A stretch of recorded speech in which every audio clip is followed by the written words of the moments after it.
the bear would pick him up, throw him in the water, and then the seal would come up and bite on his bite on his shirt and pull him out the middle. And me, we're on the boat. I don't know. No, because You ate him and then you died. no, because Bryce would say that Bryce is on the boat and you just leave me and me. So we were both.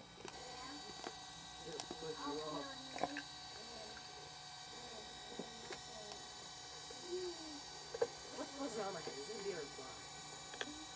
Bear fly. A deer fly.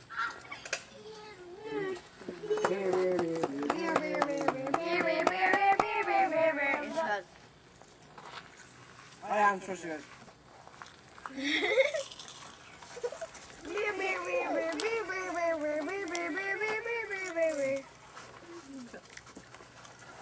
Wait, where did she go, Phil? Do it again, Phil. No, And then the cat goes. the cat goes.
What are you doing to that rock?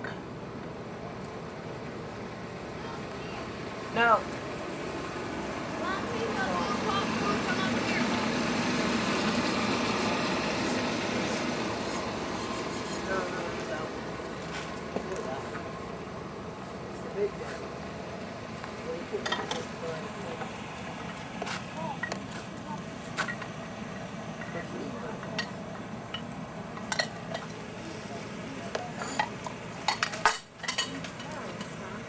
What? What are you talking Mom, about? keep it shut or else they're going to fall out. There's nothing in them, dear.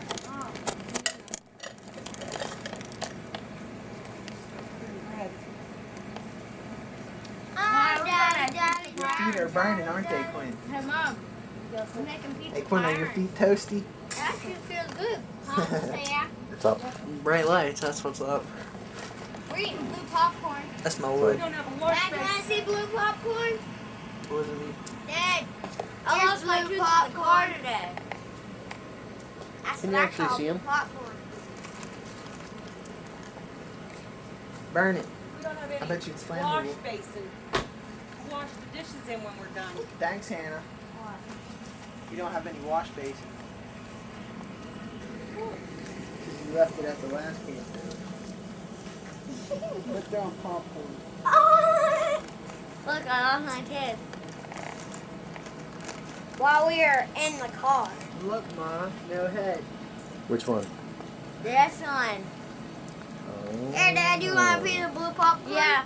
I bit into a pretzel and Nah, you eat it. got looser. Here, taste it.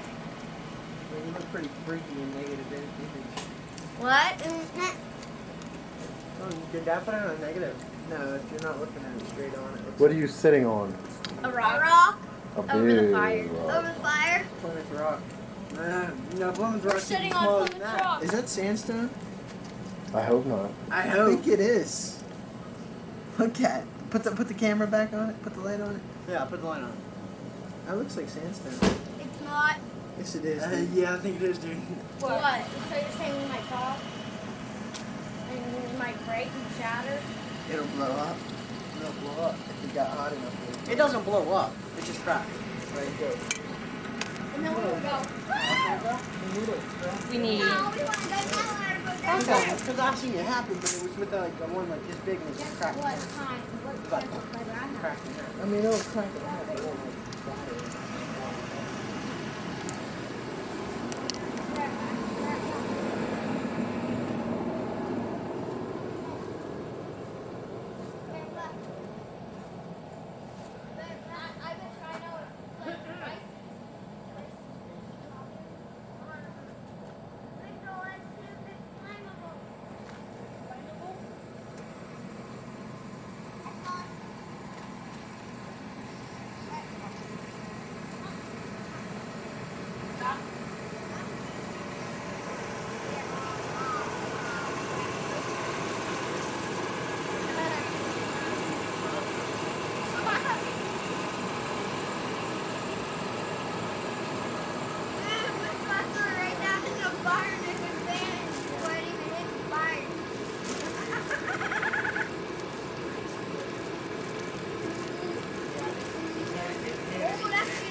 These trips are a lot more interesting both for you and for me if you take an active part.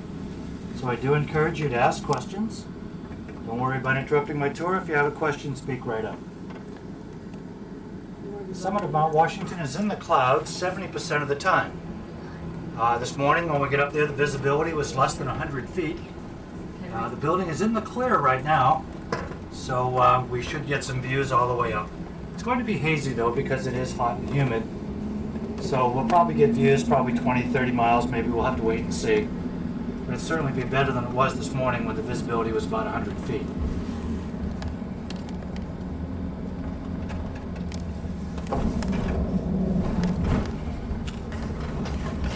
Site. They were all built of wood. None had any sort of fire protection. So eventually they all burned to the ground. The largest Glen house had rooms for over 500 guests. Had a huge parlor, almost an acre in size. Had a ballroom with an orchestra so people could dance in the evening. And running along the front of the building was a veranda, over 700 feet in length, where people could sit in the evening after dinner to watch the sunset over the mountains. When folks came to stay at the Glen house back in those early days, though, they didn't want to spend all their time just sitting on the porch. A lot of them wanted to do exactly what we're doing right now. They wanted to get up on top of the mountain. Originally, there was only one way to do that, and that was to walk up. Early on, the owner of the hotel blazed a bridle path, or a string of horses, which he would rent to his guests who could then ride to the top of the mountain on horseback. As time went by, though, people kept asking for an easier and more comfortable way to get up and down, rather than walking or riding a horse all day. So a group of gentlemen got together and decided to build a carriage road so people could ride to the top of the mountain in the comfort of a carriage. The survey was done. This is the same route originally surveyed in 1853.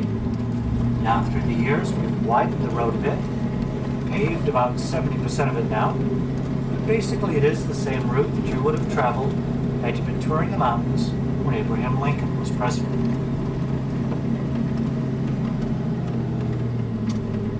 We built the road with an average grade of 12%, so we do gain elevation quickly. Coming up on the 3,000 foot marker, that means that we've already climbed roughly 1,500 feet. It's hard to tell how much elevation you're gaining when you're surrounded by trees. It's obvious we're going up, but hard to tell exactly how much unless you can look down. Today we'll give you several chances to look down. Our first opportunity will come up here in just a moment. We'll let you look right into the valley where we started, give you an idea of how much we've climbed in a short amount of time.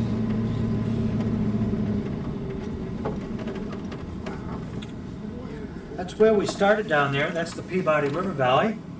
Out in the distance, the Mahoosic Range of mountains lie to our north up there in the haze.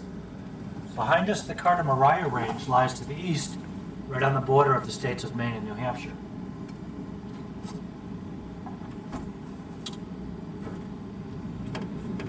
Look about us right now, you'll notice the vegetation has changed quite a bit. If you recall, we started out in a hardwood forest. Most of the trees were broadleaf trees.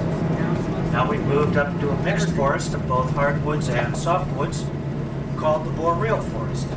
It's made up mostly of pine, red and black spruce, mountain ash, balsam fir, and there are still quite a few birches mixed in here and there. As we work our way up over the next mile or mile and a half of road, you'll see these trees get shorter and shorter as we get closer to timberline. Once they finally completed the road to the top in 1861, of course there was still no automobiles. This was originally the second highest mountain in the state of New Hampshire, about 500 feet shorter than Mount Washington where we're going. Just to its right is Mount John Quincy Adams. Then there's a saddle or a col in the ridge, and to the right of that is Mount Madison. Then you have the Osgood Ridge leading down into the valley. Behind us down the valley, you can see it's... Down there you can see where we started. As we round the bend just a bit further, Mount Jefferson will come into view. Notice the wind has picked up now. Separating us from the northern peaks, there's a big valley called the Great Gulf. Back in 1964, the government set aside 5,500 acres of absolutely uncut virgin forest down in there, designating it as the Great Gulf National Wilderness Area. The rules governing a national wilderness area are much stricter than the rules governing a national forest. So the beautiful area below us here to the right will remain protected for future generations. There you can look right down to the bottom of the Great Gulf.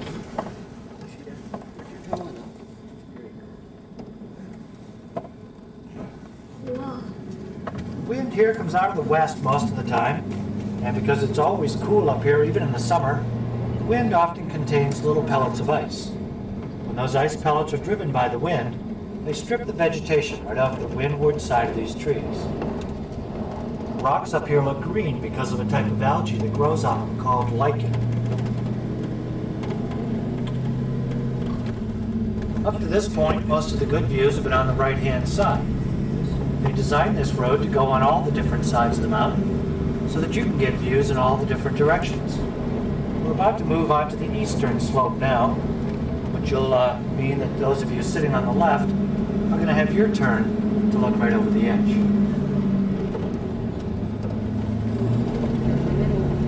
In just a moment here, we'll see the Carter-Moriah Range off to our left. It lies right on the border of the states of Maine and New Hampshire. So anything you see beyond the first line of mountains will be in our next door state of Maine. If you drive up here, you can stop and get out. You can, yeah? I've been giving guided tours up and down this road now for 19 years. When I started here, the road was mostly dirt, just a mile or two paved. Down through the years, the owners of the road have been paving a little bit more each year.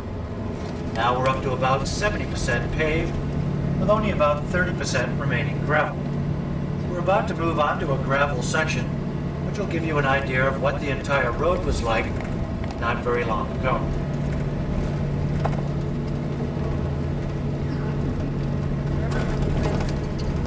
If you look below us here to the left, you can see down to the Glen House, where we started. Yep. What's that road we went on out west that was like this? Must have been interesting when it was muddy. Huh? Yesterday this was pretty slippery, yeah? I'm trying to think where. This is a seasonal job for all of us who work here. The road opens up in mid-May. As soon as we can get up here, plow off all the winter snow, and repair the damage done by the spring runoff. We will continue to operate until the end of October, when it's snowing up here so much, it's costing more to stay open than what we're making. So each October, most of us lose our jobs, and we have to go out and find something else to do, to stay out of trouble for a while until the road opens up again. Most of us go skiing. Skiing is a major industry in this valley. There are several large resorts close by. Skiing gets started here in November, and goes all the way through the end of April. So we get a couple of weeks off on each end, but for the most part, we stay busy year-round. As we get up around this next corner, if you look below us to the left, you'll be able to see the ski trails of the Wildcat ski area. There it is. Up ahead, like, Really go skiing there?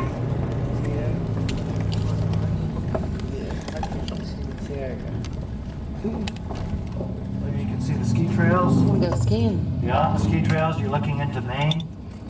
Sometimes from here on a clear day, you can see all the way to the ocean. But it's much too hazy and humid today to see the ocean. But you can see Route 16 winding its way south down to North Conway. While we get those motorcycles off my back, actually. North, Same hill, yeah. when we get to the top of this little pitch right here, we're going to be at 5,000 feet, almost a mile above the ocean. We've entered our third vegetation zone. It's called the subarctic or subalpine zone. The same kinds of trees are growing here that were growing down below halfway, and they are fully mature. Some of these trees are well over 100 years of age. They just never get much taller than they are right now because of the poor soil, high winds, cool temperatures, and the short growing season. Also, the only trees that can survive up here are all covered up with snow in the winter. The snow acts as a blanket, insulates the trees and protects them. Any tree that grows too tall, sticks up above the snow, is exposed to the winter wind and will not survive. If you point your camera down there, you can see the road we just drove up. Mm-hmm. Whoa.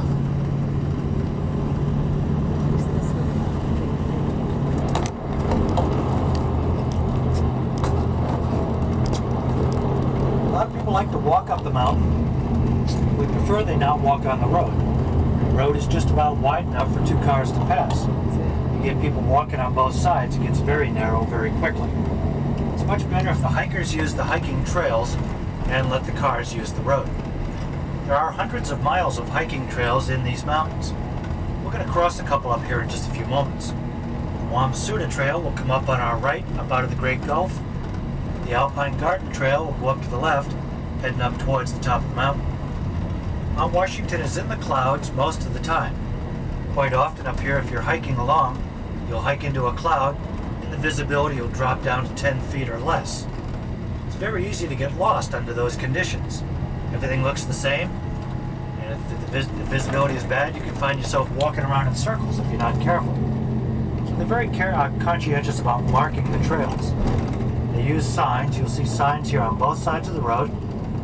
And if you look up to the left, you'll see piles of stone going up the ridge called cairns. The cairns are set close together. Hikers will go from one cairn to the next, and on a cloudy day, hopefully they come out the other end. I told you about the hotels down the bottom of the road. For many years, there were also hotels at the top of the road, where people could actually spend the night up on the summit and come back down the next day. Down through the years, there were many hotels on top of the mountain, some of them quite large. most of them built of wood. So eventually they either burned down or were blown down by the wind. A gentleman by the name of Spaulding came up with a good idea. He came up here, gathered up some of these rocks, built a hotel all out of stone so that it couldn't burn down or blow down. Consequently, it's the only one that still stands. It's no longer operated as a hotel, but it is still on top of the mountain, and I'll show it to you when we get up there. Here comes the hairpin turn.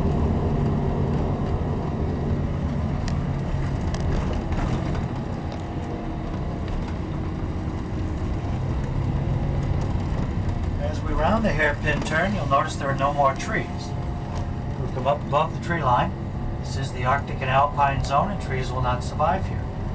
The only vegetation that can survive are the lichens and the mosses and the sedge grass that grows here.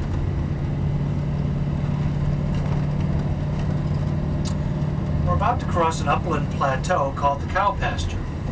Back in the early days, the owners of the Summit hotels walk a couple of cows up the road in the spring, turn them loose up here, let them graze during the summer, then milk them each day to provide fresh dairy products for the guests staying at the old Summit hotels.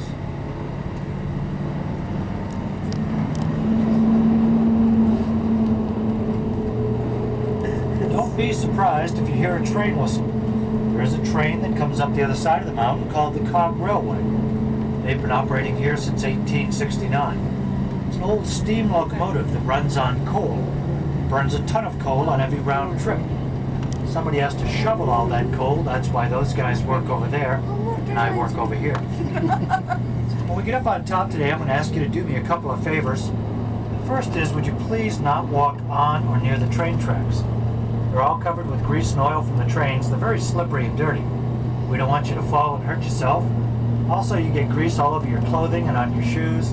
Get back in here and ruin my carpet. It's a real mess. The black smoke that you see mixed in with clouds there is coming from one of the trains.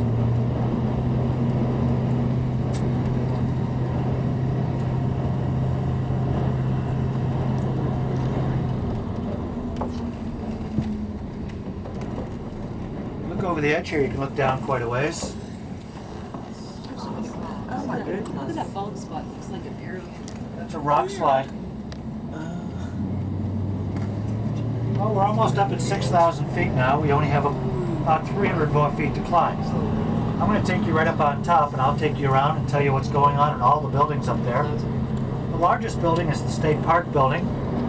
It is the home of the Mount Washington Weather Observatory, a private non-profit organization that's been up here continuously since 1932, observing the weather and doing weather research. There's the trains.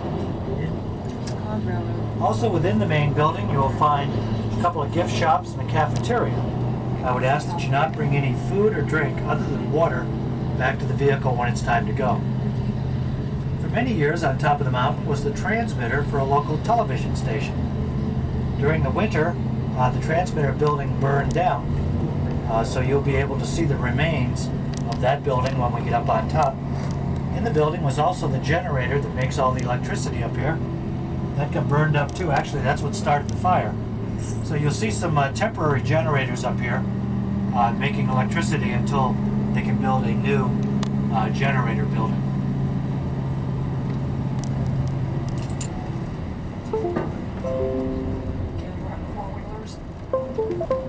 It's a club. It's a four-wheeler club.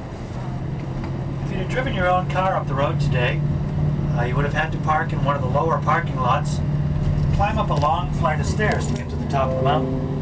When you ride with me, you get door-to-door service, so you won't have to worry about climbing up all the stairs to get to the top. We're gonna take you right up there. Welcome to the top of Mount Washington. Wow. The first building you see in front of you is the Summit Stage Office. It's chained to the mountain so that it doesn't blow away. Today's a nice breezy day. The winds are up around 40 miles an hour. The record wind on top of the mountain is 231 miles an hour. There is a gift shop located in that building. Straight ahead is where the TV transmitter used to be.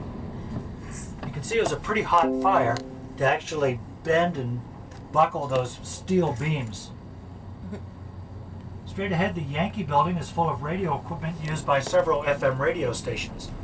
By transmitting off the top of the mountain, they get a very strong signal. In the middle of the parking lot, there's a precipitation gauge the weathermen use to check the daily rainfall. The Tip Top House is the old hotel. You can go in there and see what it was like to spend an evening up on top of the mountain 100 years ago. To the right of the Tip Top House is the actual summit. You can stand in line with all those hikers there to get up and stand on the top. The covered walkway here leads down past these temporary generators to the main building. On a windy day like this, it's always fun to go up on the roof. So just before you get to that green pickup down there, hook a left, take the gravel path up on the roof and go down the far end by the weather tower. That's where you'll really feel the wind. We're going to be on top for half an hour. It is not a good idea to miss your ride down, even on a good day. On a cold, windy, possibly rainy day like today, you really don't want to miss your ride. It's about a 4-hour walk down. Just a word to the wise. It's, what time is it here? It's about 5 minutes past noon. So we're going to be pulling out of here at 12:35 in stage number 12. As soon as this lady figures out where the heck she is, we'll park and let you folks out. Now, please don't open the door right away. It's pretty windy out there, and we've had a lot of these doors blown off. So, let me come around and get the door for you. If you're wearing a hat today, you might want to leave it in here, or hang on to it pretty tight. If you're wearing eyeglasses or sunglasses, be careful the wind doesn't take your glasses off. It gets pretty expensive. Dad, I take them off. So, I'm gonna blow away. I'm gonna blow away. Can we go inside of the building? Can we go in that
our sweatshirts right under the edge of the chair.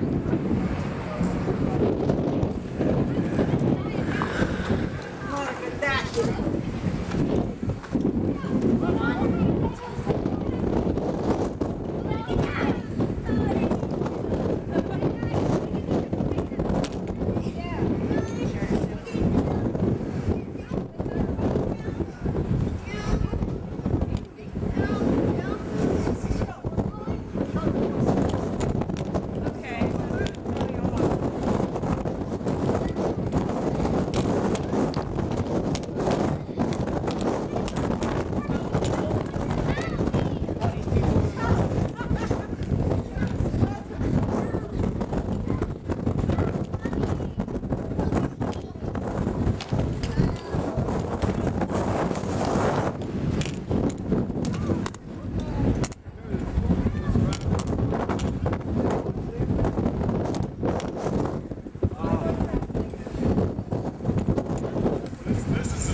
building.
Just cross right across the yellow line. It's gonna be somebody coming the other way, stupid. Come on. Holy cow. Somebody comes whipping up the other way, they're gonna take her right out. I don't know if I want to be part of this here. Oh, here come the lights. Here she goes. Wow. She's lucky it was a motorcycle. Yeah. There she goes again. Oh, wow. Yeah, Jack takes the pictures. Down here on the left, there's some large storage tanks which contain thousands of gallons of lightweight kerosene, which is pumped up onto the summit and used in the generator that makes the electricity for all the buildings. Several times each year, the tanks have to be refilled, and there are gentlemen who drive 18-wheeled tank trucks up this road to do that. They can't do it when the road's busy, so they wait till after we close and drive them up after dark.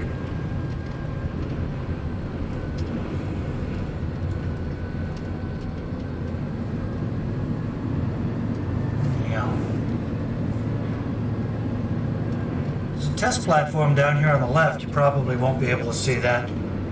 It was originally built by the Air Force back in the 1940s for the testing of jet engines.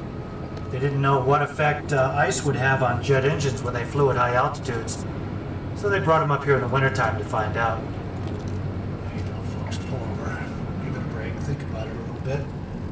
I don't want to be there when she gets clobbered.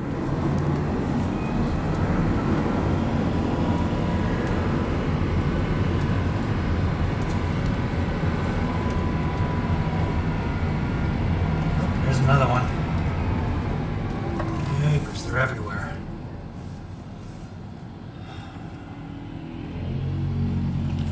Yeah, no kidding.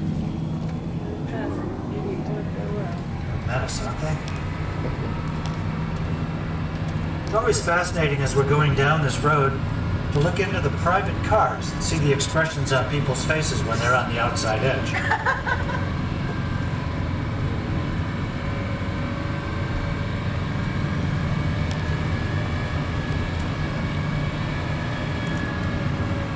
About a 2,000-foot drop just here to the left. You can see down a little ways, not all the ways to the bottom, but a little ways down there.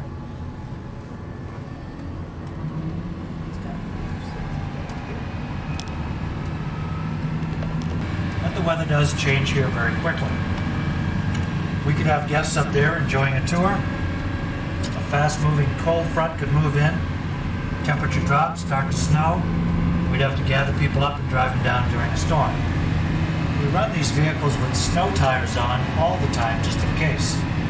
And we carry tire chains with us, which we can put on if necessary to get you safely off the mountain. Most of the road's pretty easy to deal with, even under adverse weather conditions. There are just a couple of spots that give us any difficulty at all. The hairpin turn, which is just down below us here, gets real interesting when it's coated with snow and ice. It's dry today, we won't be slipping and sliding, but it is still a very sharp corner, so you may want to grab a hold of something and hang on as we go around the hairpin turn here in just a few moments.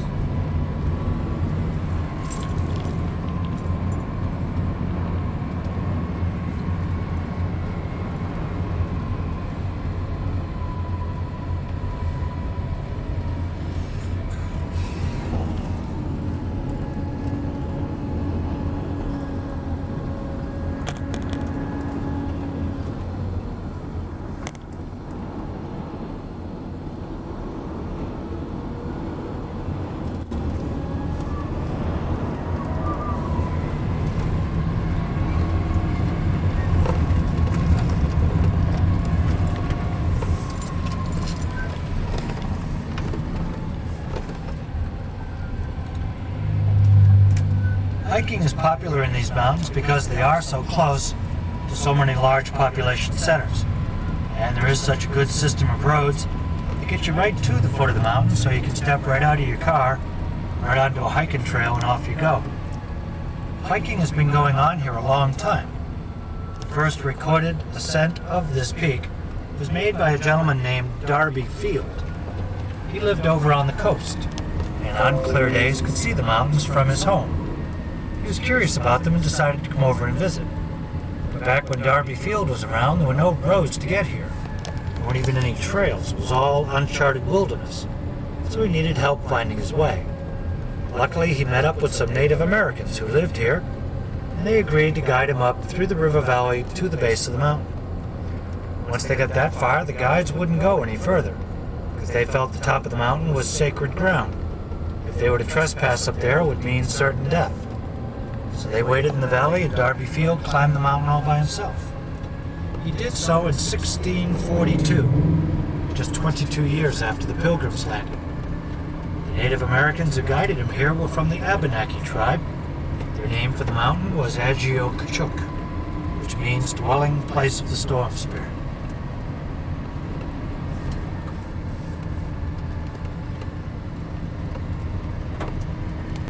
They ran over there and took advantage of the whitewater. Yeah. Oh, yeah.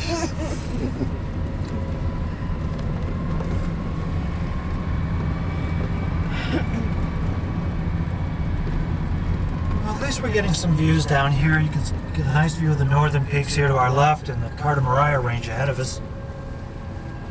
It's kind of a hazy, overcast day, but like I said, you're getting a little taste of everything. You're getting some views, and you've got some weather up on top. You're seeing some very creative driving here on some of this. They wanted to stop and take a sign.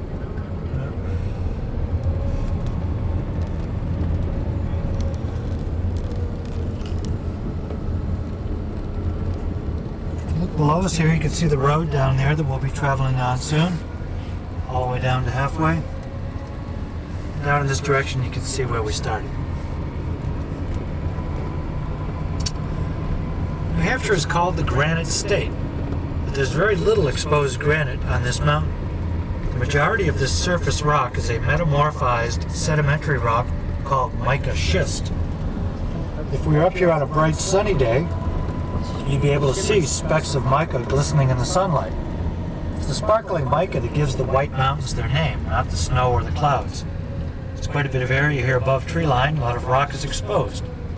And when you see the mountains from far away on a bright sunny day, they appear white because of the sparkling mica. The first European to call them the White Mountains was the explorer Verrazano. He was cruising off the coast in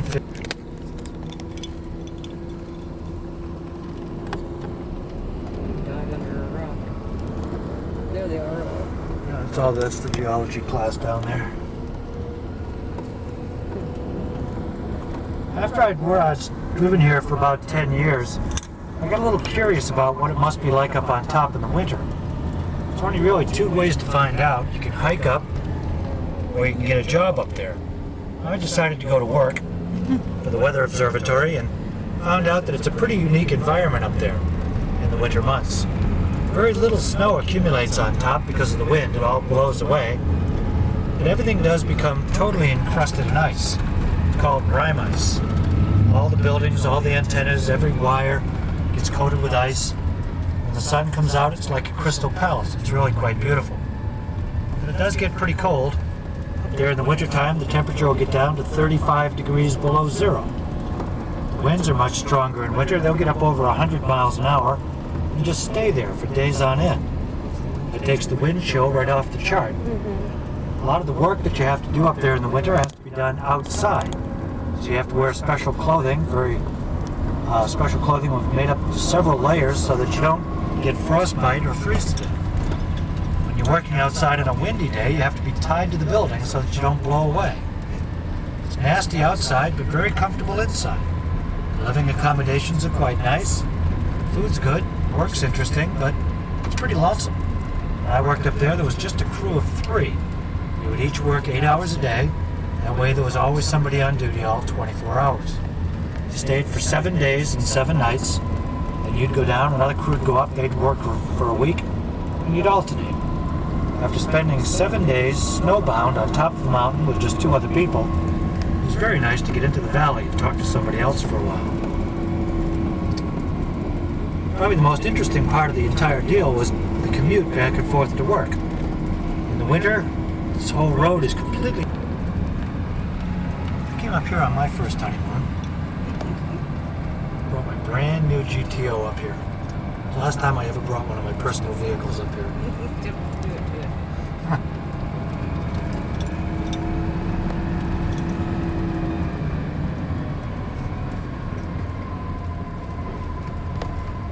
think we're gonna get wet this afternoon. These clouds are starting to look pretty ominous. Probably good that you came when you did. It was windy, but at least it wasn't pouring rain.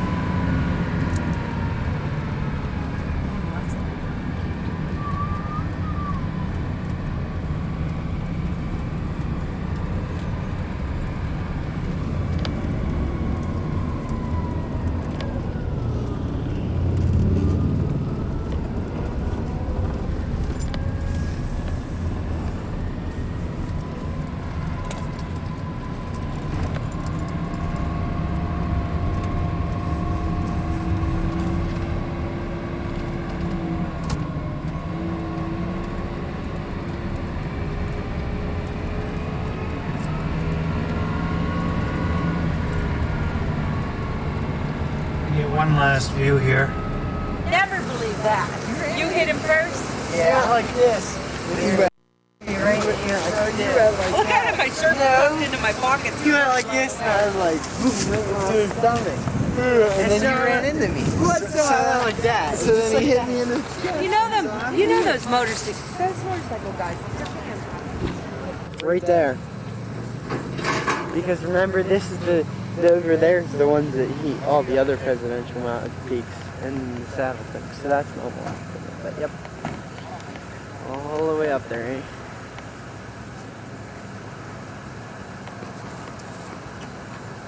There it is. Are you bored? Play a free cartoon porn game and come in 40 Give them seconds. a break.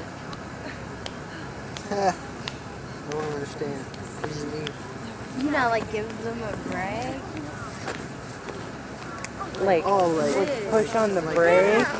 Like push on the brake. Oh, yeah. Brake. Give them what? Give them a break. Give them a brake. It's a moose. Yep. See, look what happened. I was at the top of the You had to go Mount chase him. Washington. Yeah, and I had to chase him, and this thing fell out. See, look at that. That's weird. It stinks. It always stinks. One love, yo. Brake for moose. You could save your life. Excuse me.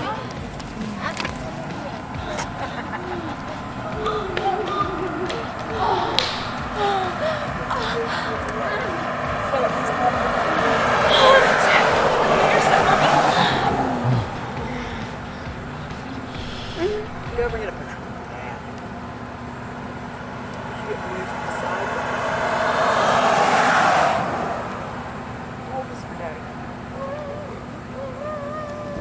No, you haven't. Take it. Oh, no. Take it. Take it. I don't have it. Drop it. Then you're gonna drop it. Here.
This is the capital of Vermont. This is like their This is like Philadelphia. our Philadelphia. Harrisburg. Or Harrisburg, I mean. Yeah. Or like, We went past how many Capitol buildings? I don't know. This is the Capitol. It's a happening place.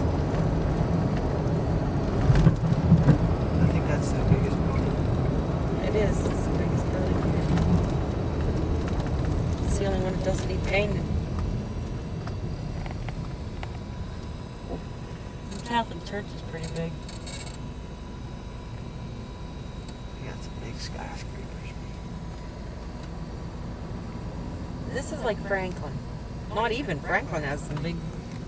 Man, 7, 8. Rochester's more habited than this. Franklin has like tall buildings, 10 stories, you know. Beaver Falls. And then this one, the tallest building is like.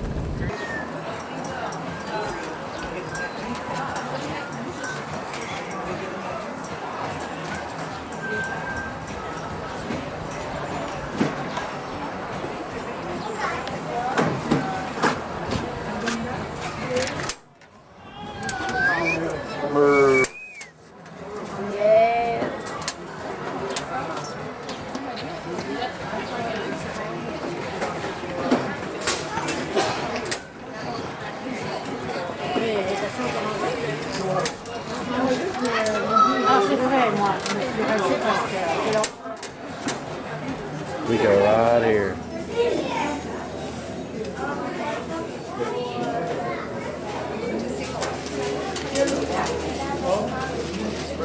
Dad, I think I should have brought my t-shirt.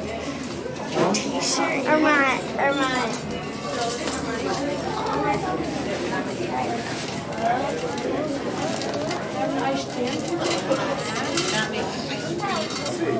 So I asked you a question in the theater. Who's first visit here? First visit? Driving? Excellent.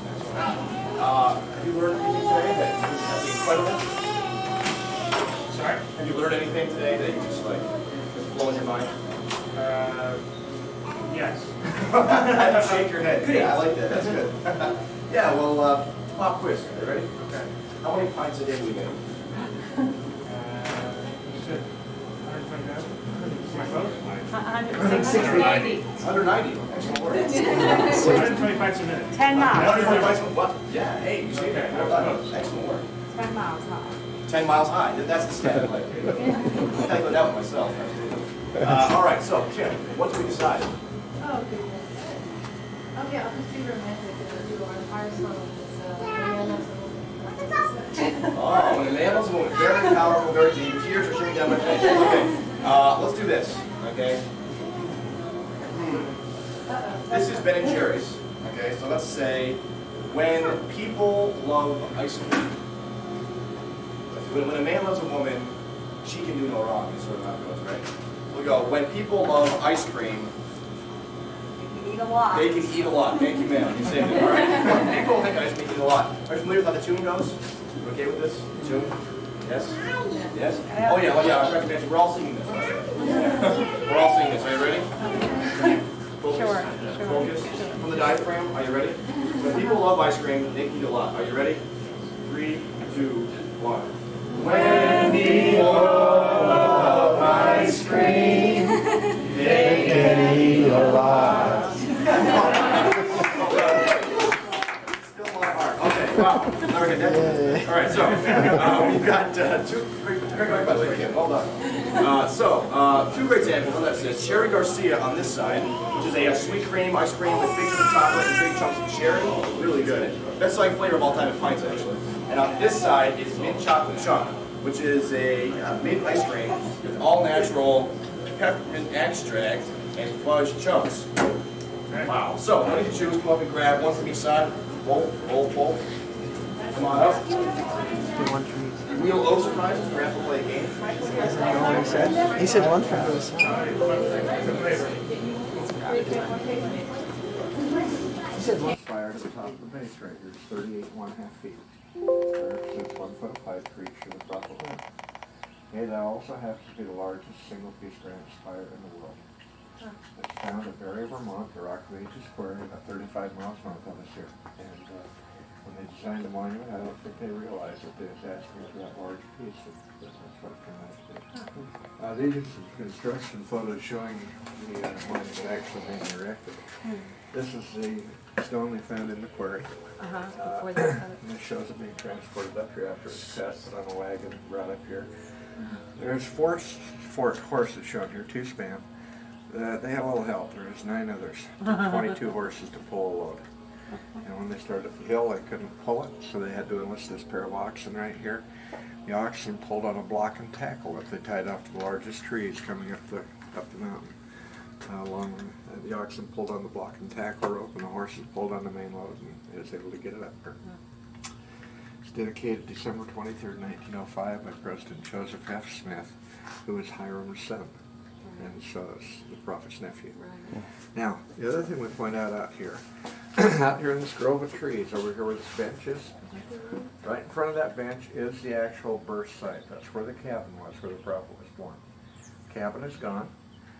It's gone away the ages. It won't be rebuilt because to build it, we'd just be building a cabin. We don't know what it looked like, and we cannot be historically correct in doing so. But out there is the front step of the cabin. That is located between the half barrel closest to us, the one with the flowers in it, and the bench. And that is the only actual artifact left. But it is a beautiful monument, beautiful site. So, any questions? The Eastern Seaboard, seeking new opportunities and places to settle in the expanding young nation. In the autumn of 1804, Joseph Smith Sr. moved his family to this 100-acre farm, which had been purchased earlier by his father-in-law, Solomon Mack. Solomon Mack and his son, Daniel G. Mack, lived in log homes to the northeast of the Smith home, as shown on the map. The foundations of these houses can still be seen today. The old Turnpike Road, as it is now known, was the main highway through the area. One of the typical stone bridges where the road crossed the stream can still be seen today. It was on this farm that Joseph Smith Jr. was born on December 23, 1805. The Smith home sat on the boundary lines between the towns of Sharon and Royalton, so it is uncertain as to which town can rightfully claim his birth. Tradition, however, specifies Sharon as the birthplace. The Smiths worked hard to make the farm successful, but the growing season was short and the ground was rocky and barren. After remaining about 2 years, they moved on in 1806 in search of more favorable conditions. So they actually only lived here for about 6 months after the prophet was born. They moved from here down to West Lebanon, New Hampshire, when Joseph was 7 years old. A typhoid epidemic swept through the area. That's when the kids in the family all got typhoid. Doctor was called in. They worked on the family for a period of 2 months, curing all of the children except Joseph. He received this disease worse than anyone. It went into his body as an infection, finally settling in his leg. And the mural over here on the wall depicts the operation that Joseph had on his leg. Now the doctor on the right, this gentleman right here, his name is Dr. Nathan Smith. No relation to the Smith family, but he is the surgeon that performed the surgery on Joseph's leg. After other doctors determined that it would have to be amputated, Dr. Smith said no and did an exploratory operation. He is the founder of Dartmouth Medical College and Yale Medical College, a very brilliant physician. But the operation he did was well ahead of his time. That operation was not done and performed, recorded in medical history again for another 85 years. So I think that Dr. Smith was sent here to take care of a young boy who would grow up to be a prophet of the Lord. And it's a wonderful story. As a result of that operation, Joseph walked on crutches. He didn't like that people believed that. He didn't want anybody to believe him. So they got mad at him. Because he didn't. And it wasn't just a couple hundred people. Thousands. Did they still believe him after that? Half of them, some of them did. Some of them didn't. Some of them didn't have a very good testimony.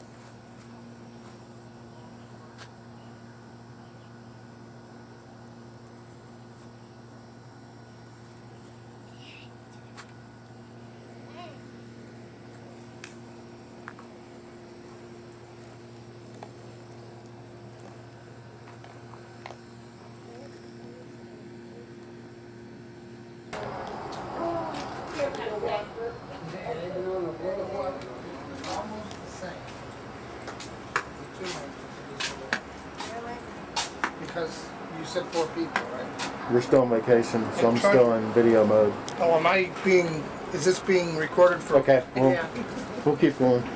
I told him you had 4 adults. Hello, I'm videotaping. Finally we met. Yeah, Ed always takes the shortcuts. I heard about the shortcut. Up the 2-lane road. How old are you, Chanel? 11. She's the same age as me. Same. Only She's older than yeah, A little bit? 5 months. Okay. 3, yeah. That's cool. And then my older than Dad. I get this. Mhm. I get this. What year for? A day apart. Not April really. 15th. Not really. With the date line. Yeah. Would be the same time. I'm April 14th. And you're April 15th. You better wait for the maestro here.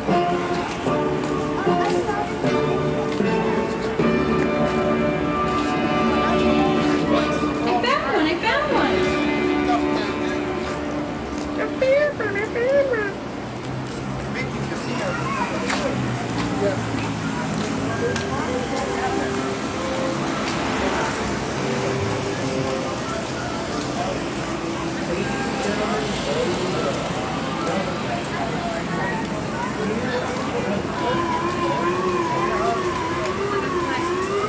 Oh, you can beat that, right?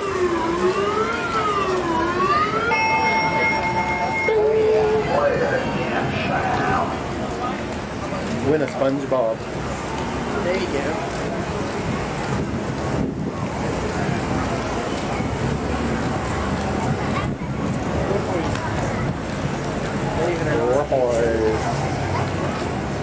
Yeah, that's pretty cool. We've been there. Have we? Mom and I went. Remember? We're in the middle of the road. Look at them crazy bums walking in the middle of the road.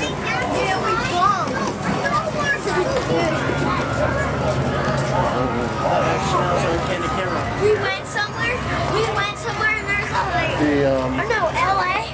We went to the falls, right? all kinds of No.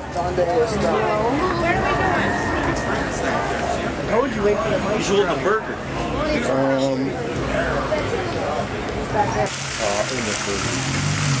Let's go swimming. No. Chanel, let's go swimming. You want to feel it, see how cold it is? This podcast. What time? What are you taking me down? I don't think it was meant to be. I think it's the right one. You don't have to.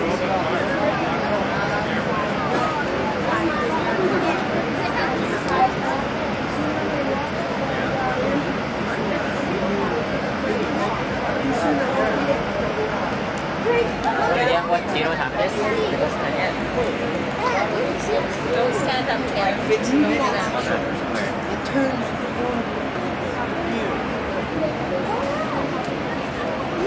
where does it come out from? Above. Here, I'll fix it. Hopefully it's gonna be a good show tonight. There's a lot of people here. Where did they shoot it?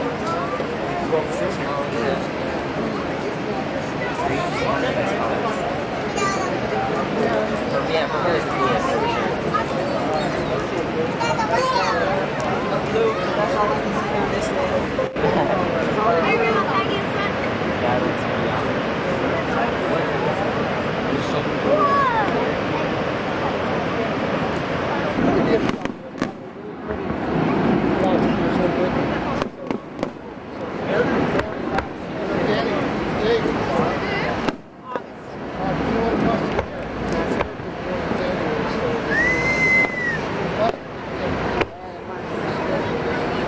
finale.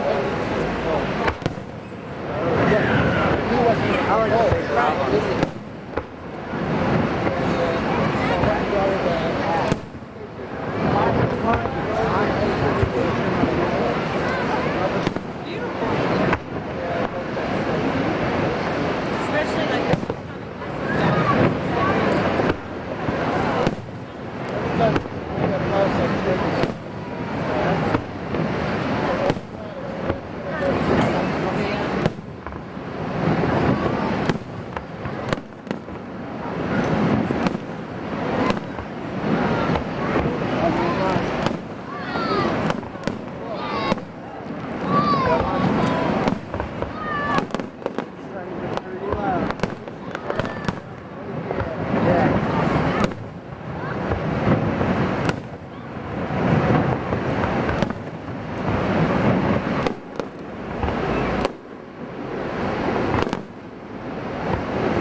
like?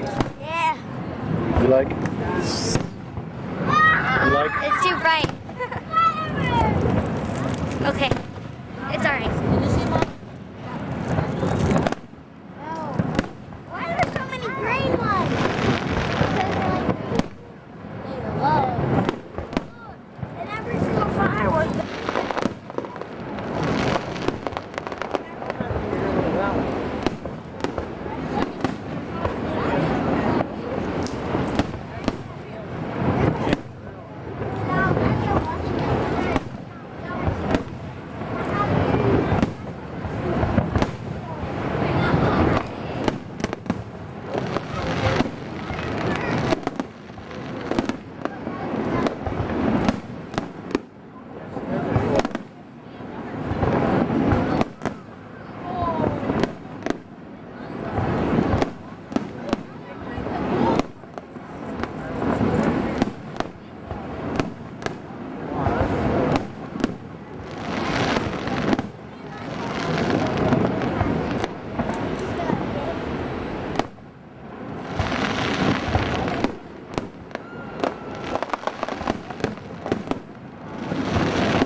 You know, me and Mom were talking about it. You could go up there where they're shining the lights on the waterfall and start making animal puppets. Everybody would see it. Where are we? See a friend. And she don't really want to go. She don't want. She wants to stay back. Oh well, because she don't even know. I need the sunspot. I think I'm going to pause to put on the sunspot. Do it, buddy boy. Good morning, everyone.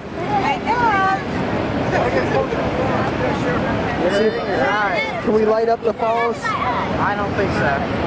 I don't think it does. It's pretty close, man.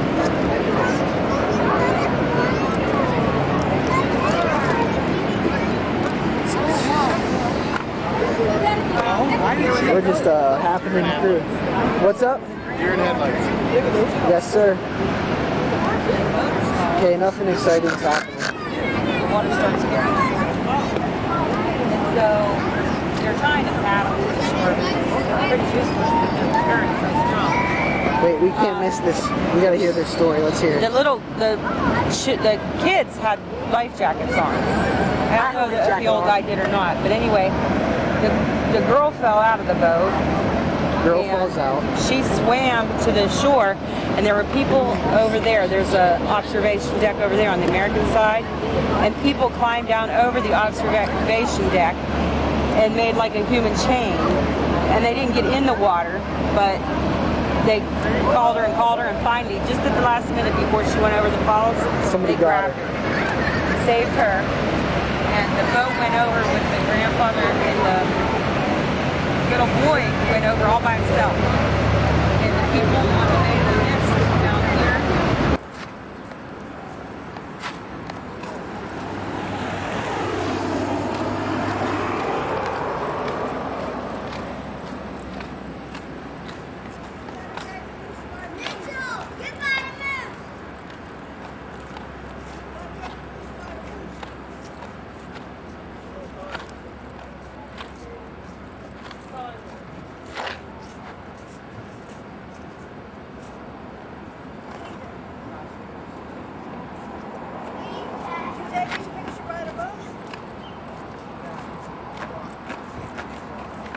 Yep.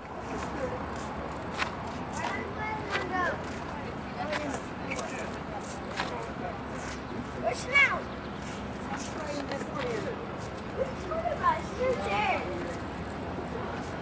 Oh, it's got the sunglasses, huh?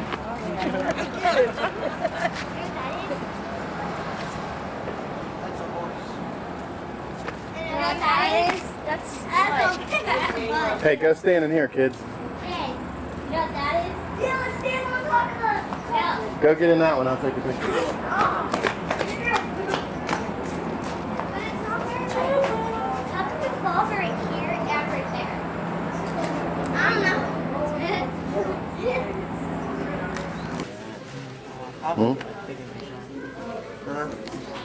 Hey, look, it's a moose. Yeah, that's a female moose. Oh, there's a male moose. There you go. There's a moose. There's a moose. Where's the moose? With a big dolphin.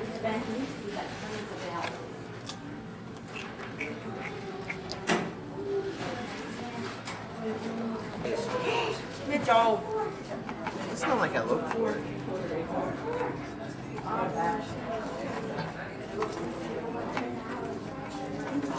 Okay. I'm ready to go. Are we all ready to go? Let's go. I'm not having that much fun here. This place is nice. It's air conditioned.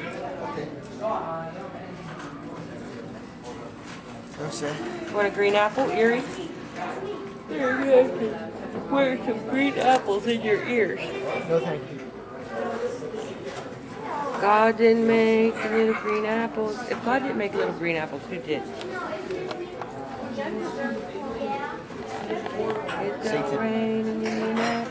Satan made green apples.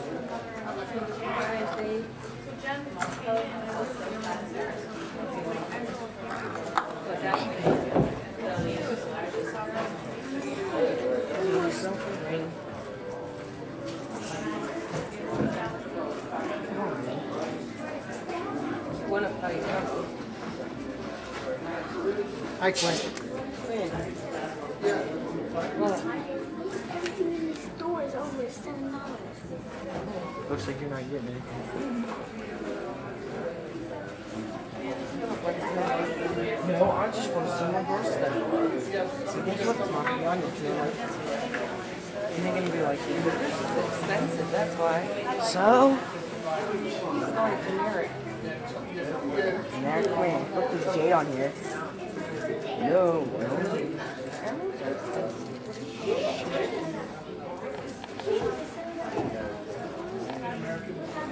Look, you could damage yourself on this thing.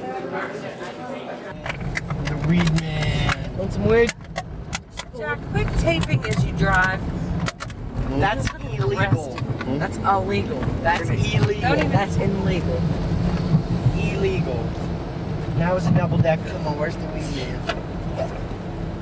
Weed man. Let's see. Weed man. Oh, shoot. Call up the weed man. Secret garden, nice down. Is that Martha's Vineyard? How pretty is that? That's gay. I'm up in the bedrooms up there. It looks so cool.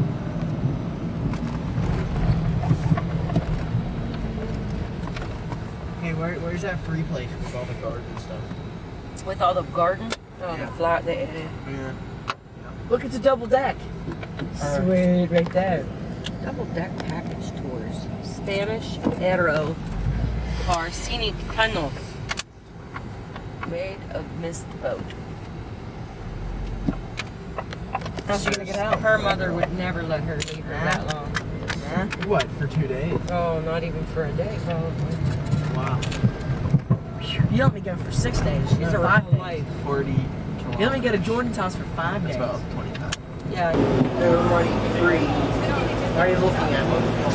Today we are hunting the elusive mad cow. Rat. This particular specimen has orange hair. Look at them udders. 16 gallons a day, right, Bryce? Mitchell, stop it.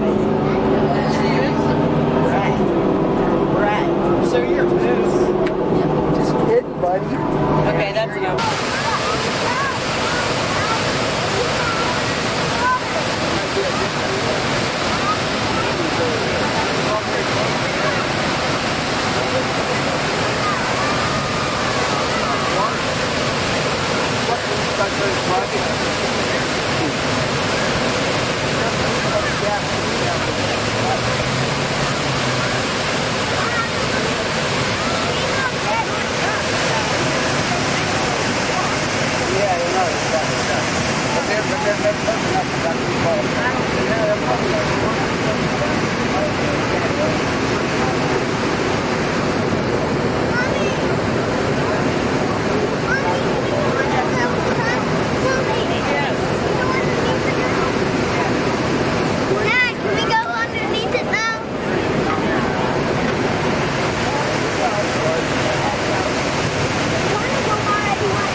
Oh, way down.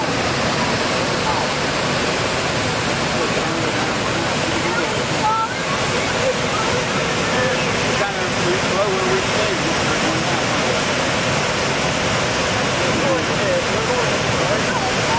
I want to go on my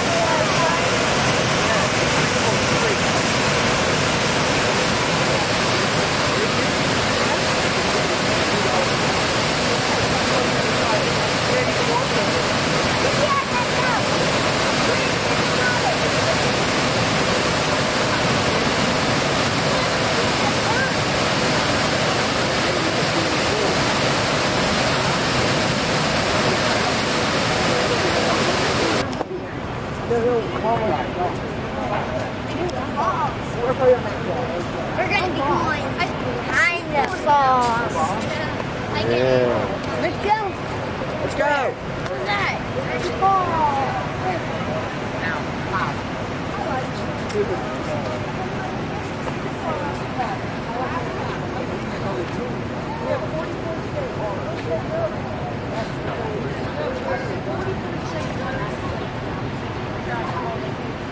Look, Hawaii.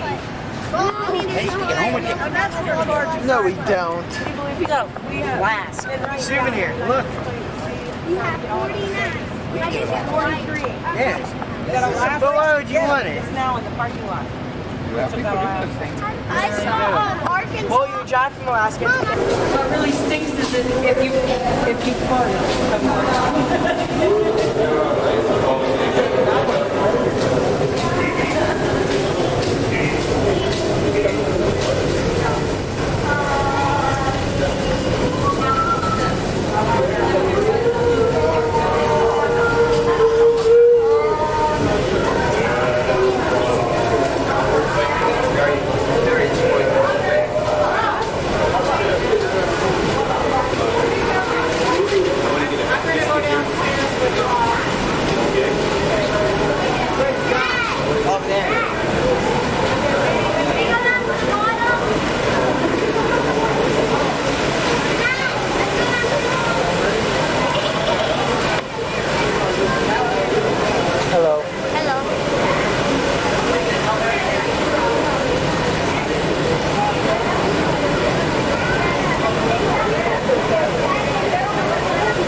Is it like that?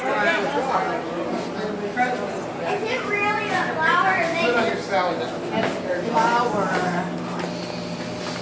I don't know the name of it. Why don't you tell me what to buy? Ask me the name of it.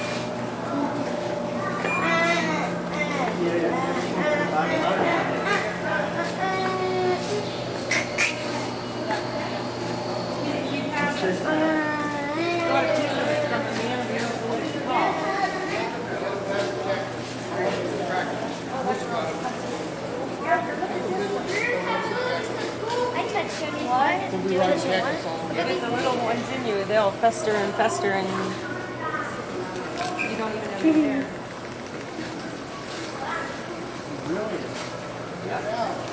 But then it's This one looks like Melvin, right? Remember Melvin the Moose? Oh, yeah. That looks like Melvin. That's staghorn fern. Yeah. You can see why they call it that. It looks like Stack.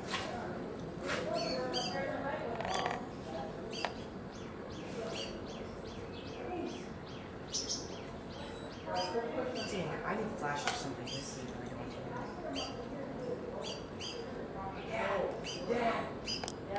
that sucks. Hey, Oh man, they're not. Yeah, we used to get them for weddings. Look at that. He's a cutie.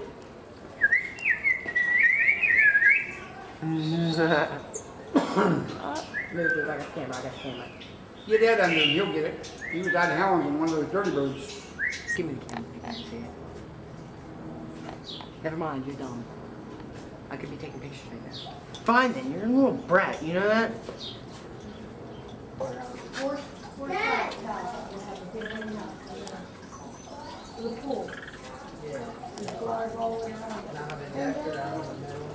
I think that's pretty good.